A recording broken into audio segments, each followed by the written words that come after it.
Learn how you can save time and tuition dollars with Wilmington University's new Dual Credit Advantage. Go to wilmu.edu/dual credit.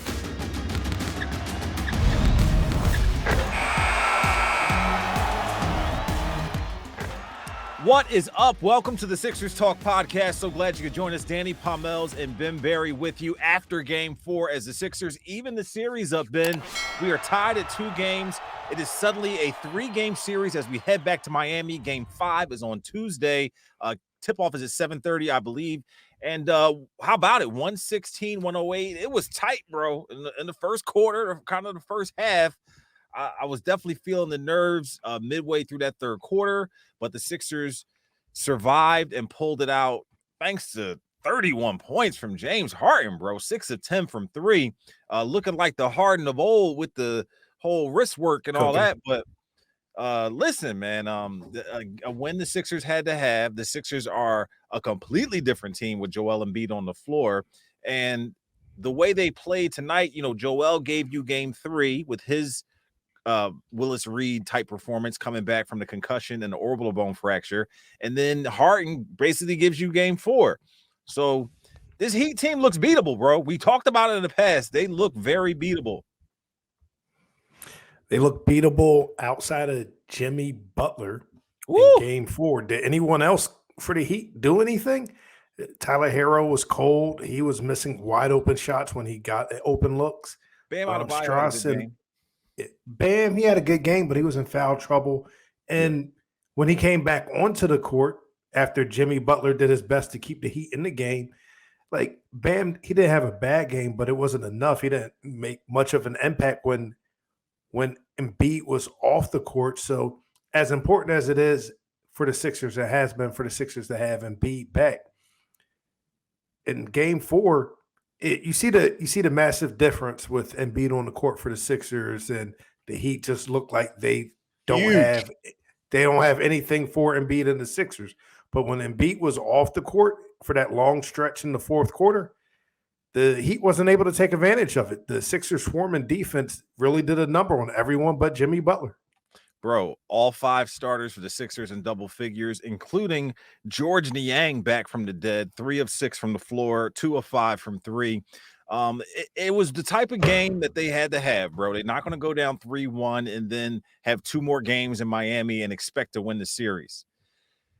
It seemed like the crowd played a big factor, except the dude that was sleeping behind the basket during the third quarter. But the crowd played a big factor. You had former Eagles in the crowd, current Eagles in the crowd. Dawn Staley was there. It was electric here in South Philly in the building. It was just a crazy atmosphere. Great to know that these fans will be treated to at least one more game this season.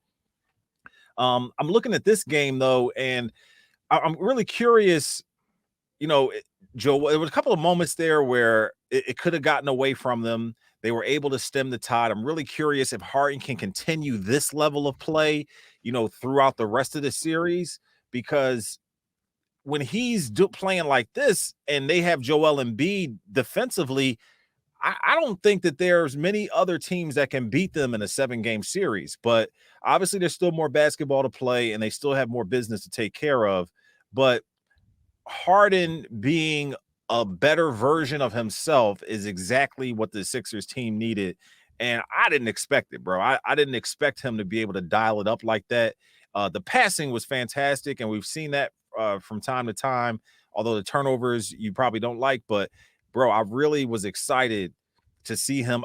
All was missing was that wrist work, because he had the step-back threes. There was a time where he bobbled the ball and hit a 3. There was and ones and plenty of opportunities. And I feel like it was a beautiful momentum shift in the series.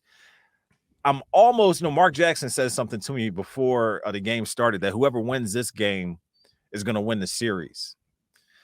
And I was a little apprehensive to agree with him, but as I think about it, you carry so much of what happened in this game into the next game, and the Heat have been horrible shooting the basketball except for game 2. From 3-point range at the very least. Like, once again tonight, I got the numbers here in front of me. The Heat 7 of 35 from 3-point range, bro. That's not going to win you many basketball games, except for game 2. They have shot the ball horribly from outside, and that plays right into the Sixers' hands, man. And I hopefully with Joel Embiid, this could be 3-1 right now, Sixers, if Joel had played the first 2 games of the series. But the Heat look very beatable, man. Awful from beyond the arc. You said 7 to 35. During the season, I believe they led the league in They were led the 3-point league. percentage. Yeah, They and led the league, bro. And that, I would say, shout out to Doc. I've been hard on him. You've been harder on him more recently, but shout out to the team and the Sixers, because as good as you see the difference with Embiid in the lineup, but they played 2 games without Embiid, and the one game Embiid wasn't there and they shot awful. And I think it's more than they just weren't hitting shots. Outside of Jimmy Butler, he scored more points in every game. Tyler Hero had one big game. Kyle Lowry hasn't really done anything this series besides his usual flopping.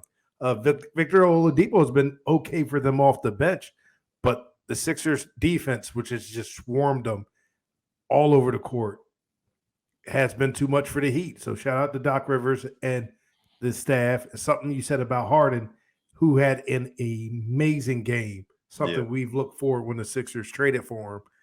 More games like this. He went 6 of 10 from beyond the arc. I don't expect for him to do that night in and night out, game in and game out.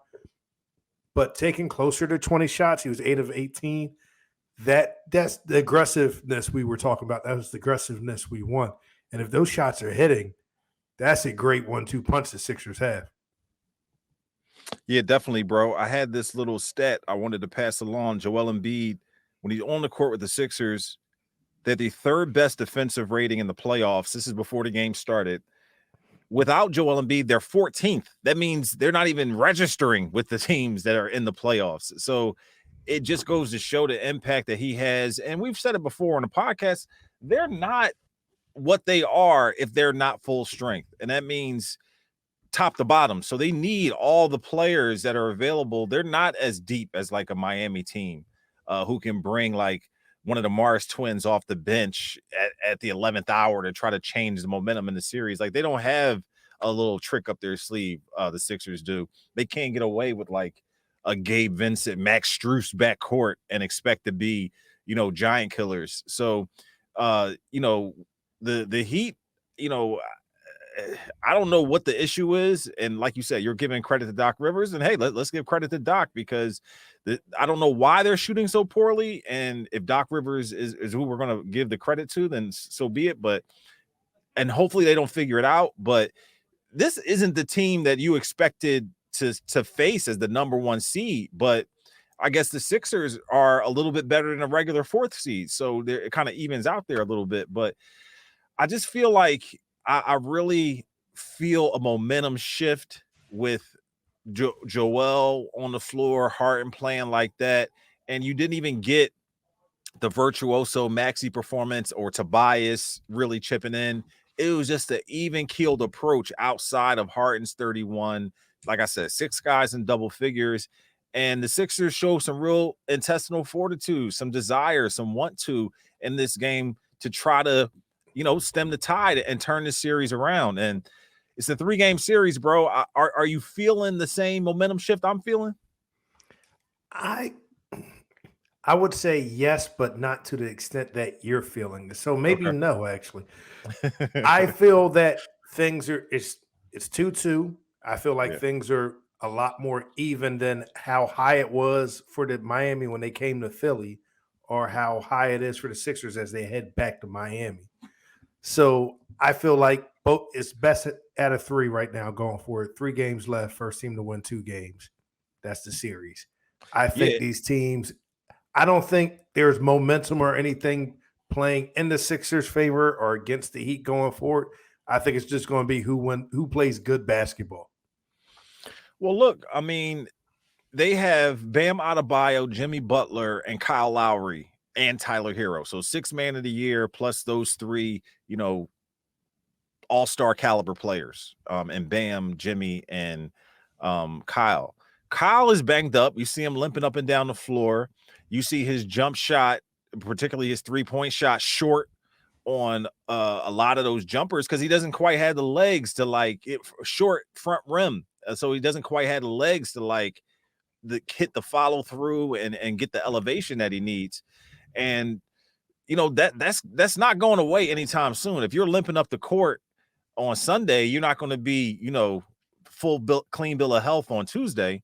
So, if the Sixers can stay healthy, they had their moments there that, for the Heat did, where they were able to, kind of dump truck the Sixers in those first two games and take advantage of the fact that they didn't have their MVP candidate on the floor. But I'm trying to, take a step back and get the 30,000 foot view. But the feeling I have right now, and from what I saw on the floor tonight, I'm leaning heavily toward the Sixers. And it'll be interesting to see what the line is for this next game when it comes out, if the Heat are favored. I mean, particularly with the way this game went and the Harden's contribution, I could see it being just maybe a 1 point Heat line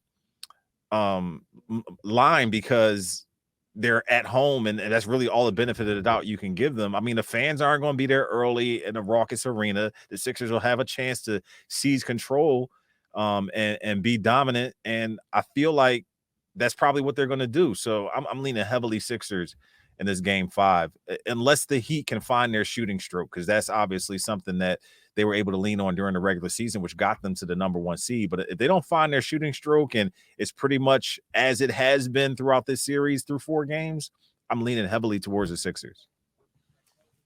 I'm looking forward to both teams playing the best basketball so we can get some nice flowing basketball. I'm tired of all the whistles and the reviews slowing up. That might be all the playoffs. It was some nerves, though. Sixers fans had some nerves with Scott Foster in the building. They thought that the NBA sent Scott Foster to kind of set some things straight, but it didn't turn out that way. Sixers ended up getting a W, and I thought the calls were pretty even. I thought the refs did an okay job. Yeah, well, I usually find them even. I'm not someone that's on Twitter or at the barbershop or the next day talk about how bad the officiating is. They hate us or anything like that. And this isn't even towards any of the Sixers series. I think it's for the NBA overall. The amount of whistles and going to the review to see if it's a flagrant 1 or flagrant 2, it bogs down the game, it slows down, and it kills the pace overall. I'll say this, though. I do feel like they kind of need to rehash and readdress and look at it in the offseason, the whole challenge thing, because it's like you only get one challenge, but there's too many opportunities and instances where you might want a challenge where you have to probably save the challenge unless it's something egregious and obvious that you're like, oh no, that won't work. And you don't even get like to keep the challenge or reward it with another challenge or anything else. So most guys try to save it to the fourth quarter, but then coaches don't even end up using it. So I think they got to readdress that, because you need to be rewarded with another challenge or have 2 challenges to start or something like that. But 2 challenges does seem a little annoying. Like if both coaches, like 4 challenges in one game, like I don't know if that needs to be, a part of the game, but they kind of need to readdress that. I think if you're rewarded with another challenge, if you get it correct, I think that makes sense. I'm okay with that. I want them to go back this all season and look, and when they need to go back to the tape to review if it's a flagrant or not. That's all to slowing down the games, is making it less enjoyable to watch. Yeah. And then they often come out with, a flagrant call where most people don't agree with it being, obviously you have to police the game a little bit and keep things under control, but it affects the momentum at the moment, and it affects the momentum sometimes because the call is a little too, petty, ticky-tack, so there's a couple of instances tonight where dudes got smacked in the face and nothing was said, or they couldn't, go to address it in any way. So it's like you're watching the game and they have the ability to review, but everything's not eligible for review. I think there's a gap that needs to be bridged there with how the new rules work, what you can review, rewarding coaches who challenge and get it right. Like there needs to be a little, some issues meted out there. But let's get back to the game. And Matisse Thybulle hit a 3-pointer. That was his first 3 from Noah Levick, our guy from the game 2 of the Toronto series. He was 0 for 5 from that point, but he played some good defense and had a few instances where he kind of disrupted momentum. had a dunk, I believe. I say I believe. I know he had a dunk. I'm No, trying to think if he had more than one, but what'd you see from Matisse? I've seen the three he hit, the dunk that came, the Harden pass to Embiid, the Matisse that was below the paint. Defense is there. I don't think there's much to talk about. Yeah, those were He's his only 2 shots. So he had 5 yeah. points. Them putting Matisse on Tyler Hero or Jimmy Butler, it's great. Make those guys waste energy just trying to get open or get clean looks. Matisse, if he can just develop an offensive game, we've been saying it since he got here, just looking confident. So the Sixers aren't playing 4-on-5 on offense when he's out there on the court. That would be nice. When the crowd erupted when he made the three, I forget who was calling the game on TNT. They seem shocked. It's like that's not good when the broadcaster seems shocked that you can make a jump shot as a professional basketball player. Yeah, I felt like there were opportunities where I was happy to see him on the floor, and I felt like he had some good momentum changing defensive plays. It's interesting because the roster really shrunk this game where Doc only went at 9 deep, I believe. Niang, Reed, Thibault, Milton, and Yeah, Millsap, Jordan, Bassey, Korkmaz. Wait, I was what'd you say? about to say we ain't see your boy DeAndre Jordan. Yeah, none of those guys played. So the roster is definitely shrunk. We're definitely getting deeper into the postseason where the starters are obviously playing more minutes. 42 minutes tonight for Maxey, 41 for Harden. So, it's definitely starting to shrink as far as the rotations and who Doc's calling on and things like that. I'm fine with it because I I'm definitely in want to favor of see. it. Well, especially because Embiid wasn't able to play from when he got the concussion all the way up until when he came back. He wasn't even able to do anything. So seeing him out on the floor more, where Embiid played 38 minutes tonight, seeing him out on the floor more is what's going to get him reacclimated. Obviously they're hopping on the plane and going down to Miami here pretty quickly. And there's not going to be, much practice time or what have you. Shoot around will probably be all they get. But he needs to be on the floor as much as possible. 13 shots here tonight, made 7 of them, 11 boards, was at the free throw line, obviously, and Embiid, 9 of 13 from 3, 11 boards, and those 24 points. So slowly but surely, he's coming back into his own. And you can see, I think he had 1 3 that was really way off. Maybe the mask is bothering him, but there's got to be an adjustment with breathing with the mask, seeing through the mask, the sweat and everything else. So the more he can get adjusted and acclimated to those things, the better. The more he gets adjusted, acclimated, the less DeAndre Jordan, the better, which we are all fans of. Yeah. When you sent me that text that Doc said he planned on playing DeAndre Jordan, that was after game 1, headed in game 2. I thought you were going to blow a gasket when I read that thing. There's no reason for Doc to be playing like 10 plus players in the playoffs. Like it should 8, 9 at the most, but I really think 7, 8 men rotation, and that's what you got unless guys are getting into foul trouble. So I'm okay with Niang, Matisse, Paul Reed. I'm not even sure if Shake should be getting minutes, even though he got 13.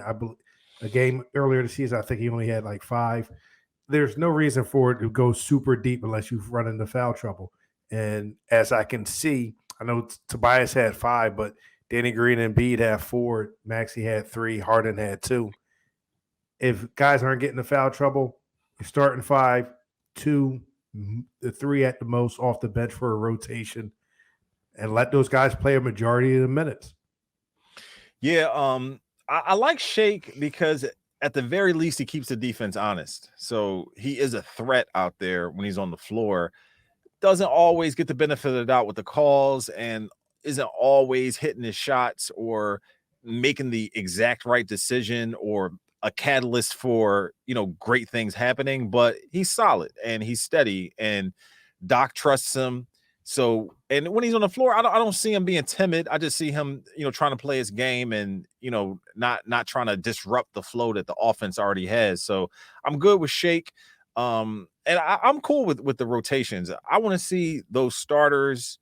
I'm good with Niang and what have you. Paul Reed, I would definitely like to see on the floor at some point with Embiid, because I feel like there's an opportunity there to maybe, have his activity, athleticism, and length kind of throw a curveball at the Heat. We did see him shortly at the end of the first quarter, I believe it was, for a little bit, Embiid and Reed on the floor at the same time. But I think that would be a interesting wrinkle that Doc could throw there, and also kind of give Joel a little, alleviate some of his responsibilities a little bit, because Reed, his motor kind of helps with the rebounding and things like that. So I can see why he doesn't lean that way, because they don't have as much experience doing that together. But could be something to look out for. Could be something to look out for. Yeah, Reed gives you a lot of energy. Just the amount of fouls he picks up, and In a hurry. yeah, it's in a hurry. And game 3, you and I talked when we did a pod. I feel like at times, just on the offensive end, he looks like a deer in headlights. Whether it's just dropping the ball, perfect passes right in the hand, and he just can't catch it unless you put a handle on it, or just the passes he make when defenders come at him. It just seems like he's not ready for the moment at times. Anybody else who stood out to you? How'd you feel about Danny Green's contribution? I felt that, it's nice to see Danny going. Not as big of a game as he had the previous in game 3, but it's nice to know we're not getting donuts from Danny Green anymore, which is always nice. 3 or 4 from 3. You got to be happy with that. Exactly. He wasn't going to replicate what he did in game 3, where he had 21 points, all threes. Yeah, 7 threes. Yeah, he hit 7 threes. And if you can go into a game expecting the guy's going to hit 7 threes, you might believe you have Steph Curry on the team. Danny Green's not that. I'm thankful. Funny. Not to interrupt you. I thought it was funny when he hit that 1-3 for the and one, and then he went to the line to shoot the free throw, and he shushed the crowd, and then missed the free throw. Like, come on, bro, you can't shush the crowd and then miss the free throw. Like, I must have looked away when he shushed the crowd. I remember him laying on the ground forever. Right. And he went to the line. I looked down. He was like, and then missed the free throw. Yeah, you can't do that. You can't do that. That's calling game and airballing it. Game 5 Tuesday, we will bring you a podcast directly after that. I think, as an aside, I'd like to mention, for those of you who haven't seen Doctor Strange, or the Marvel fans out there, worth of viewing. A solid movie, and definitely some interesting interactions there. I'm not going to spoil it for anybody, but I recommend. Went with the kids today. Took the youngsters out to go check it out, and they loved it. Wow, didn't spend any time with their mom for Mother's Day? Wow, terrible. Well, you got to empty the house out, from let mom have some breathing room. You know what I'm saying? Like, everybody's not smothering mom. You know what I mean? I saw Doctor Strange Thursday. Enjoyed it. I got my mom Monopoly, but they have a Godfather version. Those are my mom's favorite movies. Is she a big Godfather fan? Okay, yeah. As a kid, we would watch all 3 Godfather movies on Christmas Day. As a kid, all the killing and everything else. Yeah, let me know. All right, what my family was about. Hook Mom Dukes up with the flowers and a nice meal, so she was happy about that. So all good vibes on my end for the Mother's Day thing, and good vibes with the Sixers. And Tuesday, I'm looking for another Sixers W. I can feel it. Sixers in 6. I picked before the series, and I can feel the momentum shifting toward their side. Oh, I like it. Sixers in 6. I can get down with that. He has been Berry. I'm Danny Pommells. Be sure to check out our guy Noah Levick's work on NBCSportsPhiladelphia.com. A fantastic win for the Sixers, much needed to even the series at 2 games apiece. Game 5 will be something to see. Hopefully the Sixers keep their focus, and we'll be talking about another victory after that game here on the Sixers Talk podcast. We're brought to you by Wilmington University. WilmU works. We will see you next time.